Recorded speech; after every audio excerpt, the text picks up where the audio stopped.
오늘은 여러분들과 물건을 하나 분석해 볼 건데요. 앞으로 진행하는 물건이 아니라 낙찰이 된 사례를 보면서 여러분들에게 앞으로 어떤 포인트로 경매 투자를 해야 되는지, 그리고 어떻게 해야 쉽게 풀어갈 수 있는지를 말씀드리겠습니다. 여러분들이 경매라는 것을 굉장히 어렵게 생각하면 어려워요. 그 이유가 어려운 물건들만 보고 내가 모르는 물건을 보기 때문에 어려운 거죠. 또는 내가 쉽다고 생각하는 물건들은 쉬울 수 있습니다. 공부를 많이 해서 많은 경험을 통해서 어떠한 물건을 내가 해결할 수 있다. 그럼 그 물건은 쉬운 물건이 되는 거겠고요. 내가 크게 공부를 안 했어도 일반 물건을 또 잘 낙찰을 받으면, 일반 물건을 볼 때 시세보다 약간만 저렴하게 받으면 그것도 경매잖아요. 그런 물건들 경매로 낙찰을 받으면 아주 쉽잖아요. 그런데 우리는 조금이라도 다른 시각으로 보고 부동산 시장의 흐름을 먼저 파악하면 우선적으로 좋은 물건들을 볼 수 있습니다.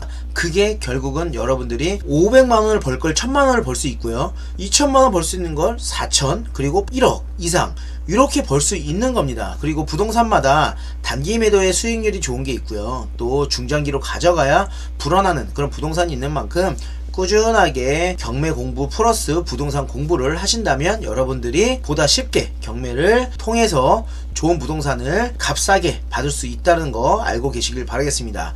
그럼 화면에 있는 낙찰된 물건 사례를 한번 보겠습니다. 저희 경매훈련소 기수분들의 현장 교육 때 조사를 마무리했던 물건입니다. 그렇기 때문에 해당 물건에 대한 분석은 완벽하게 끝났지만 입찰을 들어가지를 않았어요. 왜 그러냐면 또 주거용 물건이다 보니까 다주택자 포지션이 될 수 있기 때문에 입찰을 들어가지 않았던 물건입니다. 그러면 한번 보겠습니다. 낙찰된 물건 사건 번호는 2024 타경 53373번입니다. 도시형 생활주택이고요. 빌라 물건이죠. 그리고 서울시 송파구 송파동입니다. 네, 6층 중 5층 502호 물건이고요. 감정가는 4억 4,800만원이고 2차에 3억 5,840만원에 진행했던 물건이에요. 대지권은 6.6평이고요. 건물 면적은 10.8평입니다. 여기서부터가 중요합니다. 잘 보세요. 여러분들이 경매 물건을 많이 검색하다 보면 건물 면적만 보면 대략 방이 원룸이냐 투룸이냐 쓰리룸이냐 이런 걸 예측할 수가 있는데요. 그래서 방 2개짜리가 2차 진행 중인 금액이 3억 5,840만원이구나 이런 생각을 가지고 현장에서 임장 교육을 진행을 했습니다. 한 번 더 밑으로 볼게요. 사용 승인일은 2015년 6월이었고요. 임차인 현황 또한 홍땡땡님이 계시고 2024년 4월 3일이 전입일자고 말소 기준일이 2015년 7월이기 때문에 대항력 없는 임차인이 거주하고 있었습니다. 이 임차인을 우리는 명도를 잘 진행하면 되겠죠. 건물 등기 보시면 우리은행이 근저당권 설정 말소 기준 등기고요. 임의경매로 진행한 물건인데 권리상 문제도 전혀 없습니다. 권리상 문제가 전혀 없다는 건 가처분 가등기 같은 무서운 그런 권리들이 없기 때문에 크게 고민하지 않고 입찰하셔도 되는 이런 물건이었습니다. 국토부 실거래가를 보니까 2022년 4월에 4억 6,500만원의 거래가 됐고요. 2017년에는 3억 4,500만원의 거래가 됐어요. 지금 현재 진행하는 금액은 얼마죠? 3억 5,840만원에 진행을 했습니다. 2022년은 상승기에서 살짝 꺾인 시기였지만 그래도 상승기에 어느 정도의 영향이 있었던 그런 시기라고 볼 수 있기 때문에 이 4억대 중반에 거래됐던 이 시세는 믿을 수만은 없겠죠. 현장에서 또 다른 조사를 해야 된다는 겁니다. 그럼 사진으로 한번 보겠습니다. 어떻게 생긴 빌라인지 볼게요. 해당 물건 같은 경우는 엘리베이터 있는 그런 빌라였고요. 6층 중 5층이지만 엘리베이터가 있기 때문에 로얄층입니다. 그래서 상당히 좋은 층수라고 보여지고요. 제 정규 강의 빌라에 대한 수업을 할 때 말씀드리죠. 이런 코너에 있는 빌라 같은 경우는 아무래도 주차가 더 용이할 수 있어요. 그 이유가 전면으로도 나올 수 있고 옆면으로도 나올 수 있다고 말씀을 드리는데요. 해당 물건 같은 경우는 옆면으로 나올 수는 없지만 코너 물건이기 때문에 이런 앞쪽이나 옆쪽에 공용 부분이 있습니다. 그래서 주차 대수가 살짝 부족하더라도 이렇게 공용 부분에 한 두세 대 정도 더 세울 수 있다는 것이 장점이에요.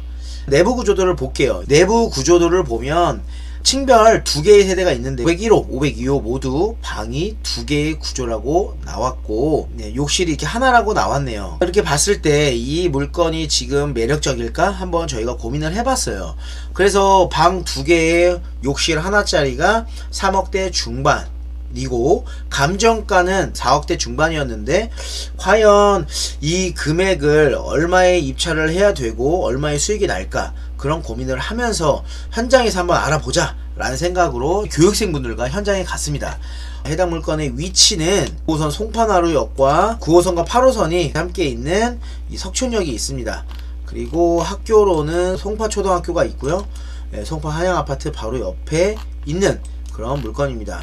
조금 지도를 크게 하면 잠실역도 가까이 있고요. 그리고 올림픽공원도 가까이 있기 때문에 입지적으로는 굉장히 좋습니다. 로드뷰 보시면 빌라예요. 요 빌라 너무 깨끗하죠. 여기 롯데타워도 보이고 해당 물건의 뷰가 어디로 빠지냐면 2, 3, 4, 5층 여기였습니다. 4층까지는 답답함이 있을 수 있지만 5층, 6층은 좋은 물건이었습니다. 그래서 이 실내 구조도를 말씀을 드리면서 얼마나 받을 수 있을까요? 라고 시세 조사를 했겠죠. 그런데 하시는 말씀이 이러는 거예요. 그 해당 빌라는 방이 3개로 알고 있는데 2개인가요? 방이 2개냐 3개냐에 따라서 시세는 거의 5천이 아니라 1억까지도 차이가 납니다. 그래서 이상하다 싶어서 부동산을 또 갔겠죠. 또 갔는데 그 부동산에서 똑같은 말씀을 하시는 거죠. 방이 3개짜리다 라고 말씀을 하시는 겁니다. 그래도 우리는 어떻게 되죠? 못 믿죠. 왜냐하면 부동산 소장님들 이야기를 전적으로 믿을 수는 없는 게 저희의 입장이었죠. 그래서 또 다른 부동산을 계속 갔던 겁니다. 계속 갔어요. 최종적으로 해당 빌라의 바로 앞에 위치한 부동산을 가서 물어봤습니다. 소장님 5층 물건이 나왔는데 이 물건이 방이 다들 3개라고 하시는데 맞나요? 라고 했더니 3개 맞아요 라고 하시는 거예요. 이 물건 같은 경우는 5억 4천만원의 일반 물건이 나와 있습니다. 그렇기 때문에 해당 경매 물건이었던 이 물건이 2억이나 저렴하게 진행을 하고 있다라는 거였어요. 그걸로 끝나지 않았습니다. 그래서 해당 물건을 계속 고민한 결과 딱 기다리고 있다가 뭘 했을까요? 여러분이 생각하시는 그겁니다. 뭐냐면 여기 거주하시고 계시는 임차인 인터뷰를 했습니다. 주차되어 있는 차에 이제 탑승을 하려는 찰나에 여쭤봤습니다. 혹시 몇 층에 계세요? 라고 물었더니 602호 바로 경매 물건의 위층에 거주하시던 분이라는 겁니다. 그러면 이분이 말씀해 주시는 게 굉장히 정확한 거겠죠. 이분께서 하시는 말씀이 방 3개, 화장실 2개라는 겁니다. 그래서 저희가 끝났다, 됐다, 커피 한잔 마시면서 조사의 마무리를 지었습니다. 해당 물건 같은 경우는 시세가 4억 5천에서 5억까지는 받을 수 있겠구나. 똑같은 물건이 호가로 5.4억에 나와 있어요. 우리는 5.4억이 아직은 무겁다는 생각에 4억대 후반 또는 4억 5천이면은 충분히 매도가 되겠다는 생각을 했습니다. 그래서 해당 물건의 입찰가를 3억 8천에서 3억 9천 100만원을 제가 말씀드렸던 거죠. 어쨌든 그래서 이 물건에 대한 결과를 저희가 봤는데요. 결과가 3억 5천 912만원의 낙찰을 받았던 겁니다. 그럼 이 물건 같은 경우는 최저가에서 얼마를 더 썼는지 한번 볼게요. 12만원을 플러스해서 입찰을 하신 거예요. 단독으로 낙찰을 받아갔다는 겁니다. 그러면 과연 이 낙찰받은 이 이땡땡님은 과연 이 집이 방이 3개인 걸 알고 입찰했을까요? 모르고 입찰했을까요? 제 생각에는요, 이 해당 물건 방 3개인 줄 모르고 방 2개라고 예상하고 입찰한 것 같습니다. 그래서 실거주 들어가려고 입찰한 것 같은데요, 해당 물건은 방이 3개예요.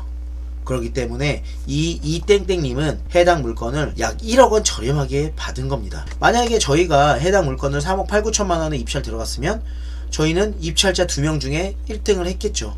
그래서 여기서 제가 말씀드리고 싶은 건 입지가 괜찮을 물건이다 라고 한다면 현장에 가서 한번 조사를 해보면 이러한 운도 여러분들께 된다라는 겁니다. 그래서 여러분들이 남들보다 조금만 더 물건 검색하시고 남들보다 조금 더 현장에서 조사만 잘 하신다면 특별하게 어려운 물건 하지 않아도 충분히 받을 수 있어요. 그래서 앞으로 여러분들도 경매 정보지만 무조건 믿지 말고 이렇게 나왔어도 혹시나 또 현장에서 다룰 수 있다라는 점 꼭 알고 계시길 바라겠습니다. 그래서 오늘 물건 분석은 이 낙찰된 사례로 보여드렸는데요. 근데 마치기 전에 저희 경매연수 교육에 대해서 좀 말씀을 드리고 마치겠습니다.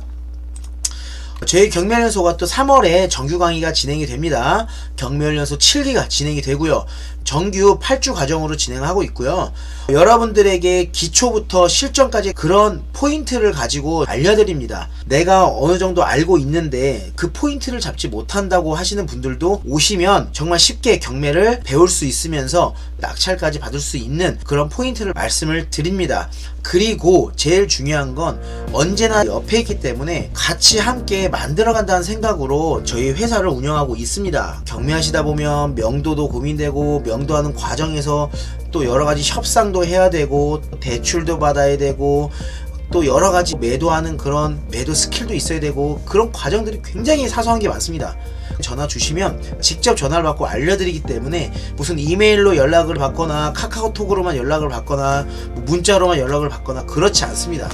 바로바로 연락을 주시면 바로바로 연락을 드릴 수 있는 곳이 경멸연소입니다. 그렇기 때문에 여러분들이 가려운 곳이 있는데 누가 긁어주는 데가 없다, 아픈 데가 있는데 그것을 치유해준 사람이 없다라고 한다면 저희 경멸연소와 함께 해보시면 절대 후회하지 않는다는 점 제가 자신있게 말씀을 드리겠고요. 저희 경멸연소 같은 경우는 실전 경매 물건을 가지고 임장을 합니다. 그 물건이 입찰을 해도 되는 물건일 수도 있고 아닐 수도 있겠지만 그 물건에 대해서 얼마의 수익이 날지 또는 하면 안 되는지까지 다 말씀을 드리고 정리를 해서 오기 때문에 실전 경매를 원하시는 분들, 나도 할 수 있다, 해보고 싶다라는 그런 분들이 오신다면 정말 도움 많이 됩니다. 많은 인원이 있진 않지만 그 소수 인원이 굉장히 힘을 갖고 있는 교육생분들이 많이 있습니다. 언제든지 편하게 연락 주시길 바라겠습니다. 오늘은 이렇게 낙찰된 사례로 여러분들께 말씀을 드렸는데요.